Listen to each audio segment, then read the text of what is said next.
Hi, thanks so much for joining us today. So I just want to first off mention that everyone is on mute, but this is a conversation, so feel free to add your questions in the question box, and we're going to set aside 5 minutes at the end to take some of those questions and answer them. And if we don't get to your questions, we'll follow up via email. So first off, I want to introduce myself. I'm Mallory Salerno. I'm VP Business Development, and I'm joined by Tommy Stinson, who is Managing Director of our Qualitative Insights Group.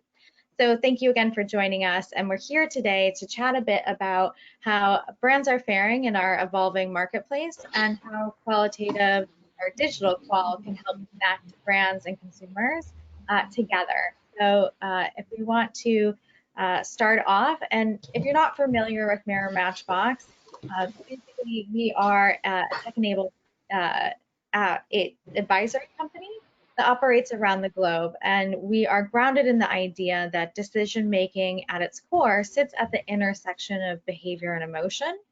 And how we unpick this is by looking not only at how consumers or decision makers are thinking about something, but also how they feel on an emotional level or subconscious level, and how they behave. And by looking at these three in combination, we have a more holistic understanding of consumers.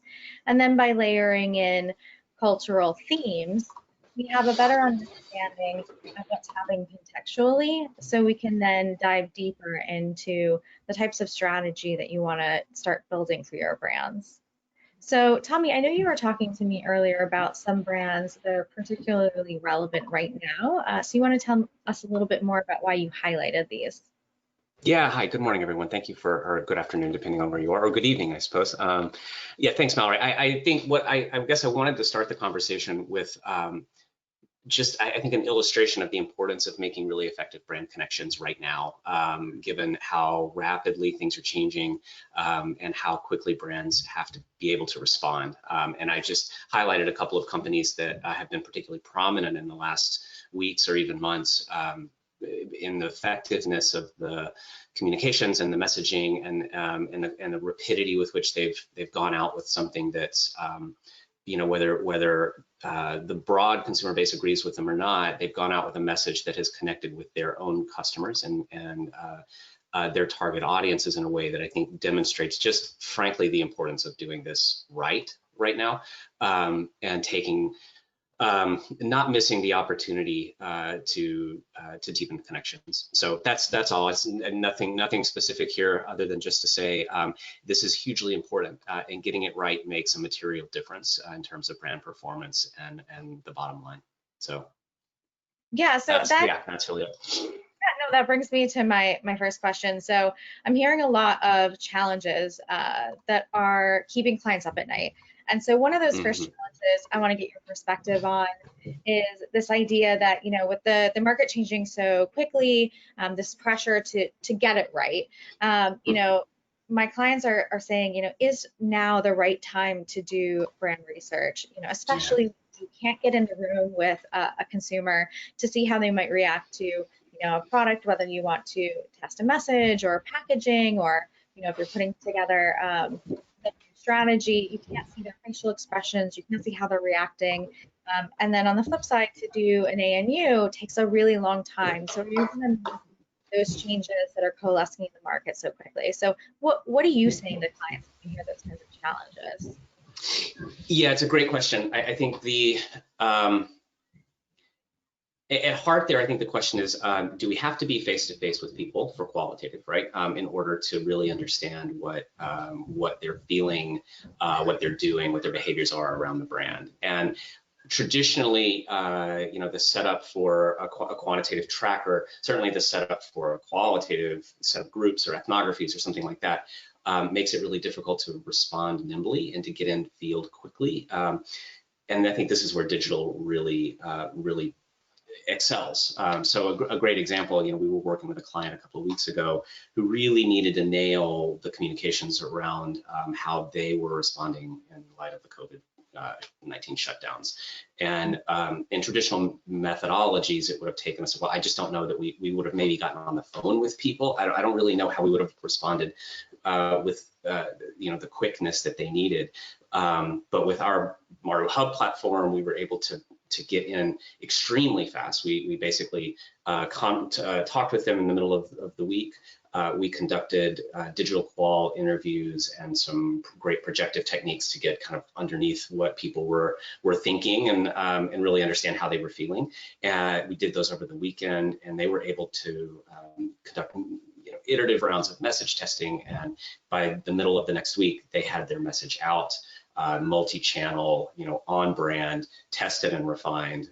So I guess the ability, I guess this is where this feel, behave, think approach becomes so important, right? So the ability to deploy quickly with multimodal study designs. Again, this is where our hub platform comes in really helpful, because we're not having to go to outside partners. We're not having to generate a bunch of different stakeholders agreement on how we're going to approach this, but we can go with projective techniques. We can then follow up very quickly with the same participants with interviews and really get to understand what is going on underneath the surface. How are they responding to the brand communication? How do they feel about the messaging that's being put out there? And then we can work closely with clients to begin to iterate. I think the clients that we're working with are looking to move fast, right? Like they know that the need is there to be able to quickly get in and get out. It's not the long linear process that it used to be, and I think this is where digital qual really again excels. Mm-hmm. I don't know if that answers your question, but that's how I've been talking to clients as they've been asking those questions, is just to say, look, let's just get creative. Let's look at what our platform can provide, and let's get in and get out and get you what you need. Mm-hmm. Yeah, no, that's amazing, especially when you say a turnaround in something that's like a week and a half to do a project like that. Typically, it would sound like it would take much longer. So that's great to hear. Another thing that comes to mind is when I hear clients ask me, is now the right time, and also is it possible to really get a good sense of what consumers feel about my brand, and can I create something like a signature for my brand? Can I really tap into the emotionality around my brand, and how would I go about doing that? Yeah, I mean, I think at the heart of that question, and I've heard this too, is the need to evaluate whether this is the right time to even talk about brand. And I think that's an acknowledgement that culture plays a role, right? And that when things are happening in the world around us the way that they are right now, it changes how people respond to questions. It changes how they respond to a quantitative questionnaire. It certainly changes how they respond to a qualitative discussion guide, or activities or questions and answers and things like that. Again, I think this is where feel, behave, think starts to become really important, because we know that brand isn't a rational connection, it's an emotional connection, right? And so where even though we may see attitudes changing and we may hear sort of conscious responses and rational responses to how people feel about brand messaging, or what a brand's doing, or how things are how the brand is responding in the world, we know that emotional connections take a lot longer to change and to start to erode. And particularly when you have deep emotional connections, those have deep roots, right? And that takes a long time. So this is where our, through our hub platform, we can test this quantitatively, right, through implicit association tests and quantitative measures that evaluate brand affinity or brand connection without the interference of that conscious bias, right? So we can start to get at that quantitatively that way. The platform is also really ideally suited for digital qualitative techniques that evaluate that emotional connection as well. So we're talking a lot with clients right now about metaphor elicitation and image collaging and thematic apperception testing, and just all these different ways that the digital channel provides to cast a broad net to understand not just what people are saying about how they feel about what Nike has done, or what Ben & Jerry's has done, or what Chobani has done, but how is that actually connecting deeply with their self-identity? How is it connecting deeply with who they see themselves to be, and the long-term associations that they may have with those brands? Yeah, we did a great a great example of this. We did some research on research at the beginning of the COVID outbreak to start to understand how are grocery shoppers responding in the stores. And this was, in the UK we did this, in the US we did this, to really try to figure out what is the emotional response when grocery shoppers are having to now stand in line to get into the store, when they're having, wayfinding guidelines to help them move quickly and efficiently through the store. How does that change their connection with their retailer, and how does it change the connection with the brands that they're actually that they're buying? And we could have asked a ton of questions, and we did ask a ton of questions qualitatively, but we also included a number of different questions around how are you feeling, and let's find some images, and let's find some metaphors, and let's come at this through different directions, right? Non-linear question and answer. And the quality of the responses that they were able to get, because they have access to the internet full of imagery, right? Like they actually can be selective in terms of finding just that right picture. And deploying this through the Hub platform, we were able to take all of that projective stuff that came back, all of those images that came back, all of those metaphors that they pulled together, and we were able to look at them in the whole and really start to tease out some nuances and differences that I think we wouldn't have gotten had we just relied certainly on what people were, here in this model thinking, like what their stated attitudes were.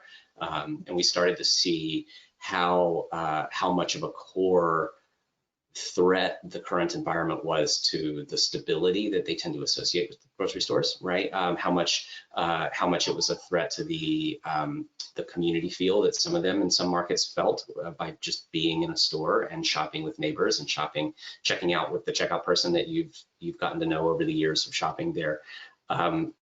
So that really helped us to understand, okay, this is what's going on under the surface, right? Through these digital qual techniques that have been deployed, these projective techniques, these metaphors, and then we were able to say, well, what are the ways that brands can begin to not address this? I mean, it's not avoiding these stated attitudes, but how do you start to reassure people unconsciously, right? Through what you're doing with your package design, with your shelf presence, with your messaging, with all of the stuff that goes around brand, with how you're talking to the community and how you're talking to your customers. So I know, sorry, that's a long answer to your question, but I think this is, again, this is where being able to go deep into that unconscious territory, and then having, really strong social scientists able to take that data and know what to do with it, right? To know how to tease out what's going on underneath the surface is so crucial and so important.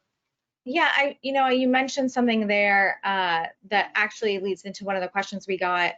So I think what you're getting at, one of the big things you're getting at, is the way you were able to kind of layer in different processes that got at almost a co-creation or ideation process, but without the need to kind of get everyone in a room together or do a scavenger hunt or, have that big room process. So one of the questions we got was about how to kind of take that to the next step, to do a sprint or to do a workshop or activate on that strategy. You put all the work in. So how do you do that, or is that possible to activate on that strategy, but in this type of situation where we can't all get together in a room and kind of spend half a day together? What is your Yeah, it's a great idea. I mean, it's a great question. It's a good idea too. I think this is where the sample becomes really important, who we're talking to and how we're validating that. So we tend to use pretty heavily, we use our Maru Blue panelists because they've been profiled to be good qualitative participants, right? We've done a lot of work behind the scenes to know that we've got our own panel of qual people that we know are going to be articulate and thoughtful, and not just in a nice way, but actually like really articulate and really thoughtful.